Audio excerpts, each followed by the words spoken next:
গত 2 বছর ধরে টানা হামলা চালানোর পরও থামছে না ইসরায়েলি আগ্রাসন।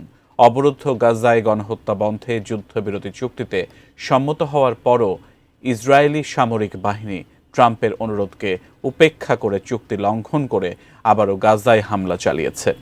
বিস্তারিত শিহাব ইসলামের ডেস্ক রিপোর্টে। গাজায় আবারও বিমান হামলা চালিয়েছে ইসরায়েলি বাহিনী, যা যুদ্ধবিরতির চুক্তি লঙ্ঘনের সাথে সাথে ইসরায়েলি মদতদাতা ট্রাম্পকে উপেক্ষা করারও একটি নতুন উদাহরণ। রোববার গাজার দক্ষিণ অঞ্চলে ইসরায়েলি যুদ্ধবিমান দুটি হামলা চালায় বলে জানিয়েছেন স্থানীয় প্রত্যক্ষদর্শীরা। এদিকে ইসরায়েলের একজন সামরিক কর্মকর্তা দাবি করেছেন, হামাসের যোদ্ধারা ইসরায়েলি বাহিনীর উপর হামলা চালিয়েছে এবং যুদ্ধবিরতির চুক্তি লঙ্ঘন করেছে। তাদের অভিযোগ, হামাসের যোদ্ধারা ইসরায়েলি সৈন্যদের লক্ষ্য করে স্নাইপার থেকে গুলি ছুড়েছে এবং রকেট চালিত গ্রেনেড নিক্ষেপ করেছে। প্রত্যক্ষদর্শীরা জানিয়েছেন, গাজার দক্ষিণ রাফা শহরের ইসরায়েল নিয়ন্ত্রিত এলাকায় সংঘর্ষের পর ইসরায়েলি যুদ্ধবিমান থেকে দুটি হামলা চালানো হয়। একাধিক সংবাদ সংস্থা জানিয়েছে, এই হামলার পর ঘটনাস্থলে বিস্ফোরণ ও আইইডি বিস্ফোরণের খবর পাওয়া গেছে, যার ফলে ইসরায়েলি সৈন্যরা আহত হয়েছেন। RICL TMX, যুগের পর যুগ স্থাপনা থাকে মজবুত।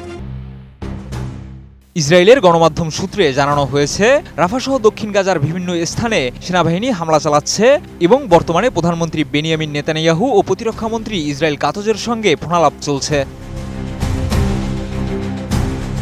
এদিকে কাতার ভিত্তিক সংবাদ মাধ্যম আল জাজিরা জানিয়েছে, গাজার রাফা এলাকায় হামাসের যোদ্ধা ও ইসরায়েলি সেনাবাহিনীর মধ্যে সংঘর্ষ চলতে থাকলে পরিস্থিতি আরও উত্তপ্ত হতে পারে।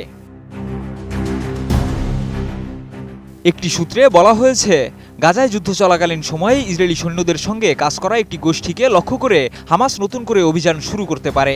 এই গোষ্ঠীটির সদস্যদের ইসরায়েলি সৈন্যদের সহযোগিতা করার কারণে তাদের প্রতি ফিলিস্তিনিদের মধ্যে তীব্র ক্ষোভ রয়েছে। হামাসের অভিযান ও গোষ্ঠীটির সদস্যদের আটকের বিষয়ে এখনও কোনো নিশ্চিত তথ্য পাওয়া যায়নি। তবে বিশেষজ্ঞরা বলছেন, এই সংঘর্ষ পরিস্থিতি আরও জটিল ও তীব্র হতে পারে, যা গাজায় নতুন ধরনের উত্তেজনা সৃষ্টি করবে। গাজায় যুদ্ধবিরতি ভেঙে ইসরায়েলের নতুন বিমান হামলার ঘটনা চলমান সংঘর্ষ ও উত্তেজনা আরও বৃদ্ধি করেছে। হামাস ও ইসরায়েলি বাহিনীর লড়াইয়ের মধ্যে আরও সহিংসতা বাড়ার আশঙ্কা রয়েছে। এদিকে গাজার পরিস্থিতি নিয়ে আন্তর্জাতিক মহলে উদ্বেগ ও আলোচনা চলছে।